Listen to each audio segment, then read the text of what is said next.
Buon pomeriggio a tutti, benvenuti all'Ippodromo Arcoveggio di Bologna. Si apprestano a partire i cavalli partecipanti alla prima corsa, una prova per gentleman che non abbiano vinto 40 corse in carriera e una prova per anziani a reclamare. Autostart che si muove, all'1 Enzo Del Ronco, Francesca Consoli, 2 Daphne Rock, Daniele Zanardi, 3 Amore Stecca, Giovanni Ghirardini, 4 Elenoir Treb, Stefano Marsili, 5 Eagle Man, Roberto Giannoni, 6 Faisal De Greppi, Alessandro Fasiolo, 7 Cleofecol, Stefano Ricci, 9 Beyoncé Jet, Carlo Bonfiglioli, 10 Falcon Baldone, Guido Mezzetti, 11 Athos Sco, Jessica Rosa Spina. Partiti. È veloce Eagle Man che prova a prendere il comando e sembra poterci riuscire. All'imbocco della prima curva Eagle Man in vantaggio nei confronti di Daphne Rock che rimane seconda in corda. Terza posizione allo steccato per Enzo Del Ronco, mentre di fuori si impegna Elenoir Treb che prova a puntare in avanti. Eagle Man che ovviamente respinge il tentativo dell'avversaria. E così il gruppo va a disporsi per pariglie, già sulla retta opposta alle tribuna, schema abbastanza definito con Eagle Man al comando e Lenoir Treb di fuori. Seconda in corda è Daphne Rock che precede Enzo Del Ronco, seconda pariglia per Amore Stecca che è avanti a Beyoncé Jet. Poi ancora Cleofecol che precede Falcon Baldone, mentre alla retroguardia c'è Faisal dei Greppi. Completamento dei 600 metri iniziali in 46,3.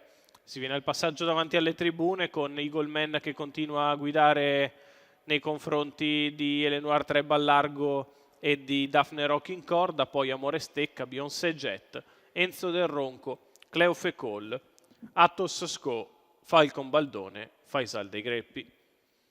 Si viaggia sul piede l'1.16,5, ritmo abbastanza tranquillo, quello imposto al comando da Eagle Man, ritmo comunque costante. 1.17,1 il primo chilometro.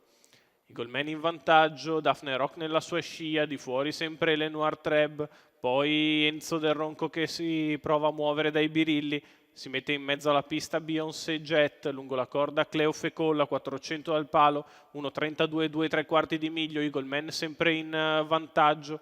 Prova a venire in terza ruota Enzo Del Ronco, Daphne Rock che attende l'open stretch, c'è ancora lì vitale Elenoir Treb quando siamo all'ingresso dell'addirittura d'arrivo, Eagle Man la fronte in vantaggio, Daphne Rock si prepara ad entrare in open stretch a largo di tutti Enzo Del Ronco, Eagle Man in vantaggio, Daphne di dentro, Enzo di fuori, Eagle ancora davanti, lo scatto di Enzo Del Ronco sul palo, Eagle Man si salva dall'arrivo contemporaneo di Daphne Rock ed Enzo Del Ronco. 1.15,8, 29,8 la chiusa, perfetta gestione dei parziali da parte di Roberto Giannoni in salchi ad Eagle Man. Michela Racca al training, la scuderia Mima alla proprietà del 6 anni da Trixton e Unique Man che si difende fino in fondo e vince in cost to cost. Al secondo probabilmente Enzo Del Ronco piega Daphne Rock, ma ci sarà fotografia e dal replay non è facile perché Daphne è coperta. Per cui ovviamente aspettate il verdetto del giudice d'arrivo, l'impressione è che l'ordine d'arrivo possa essere 5-1-2.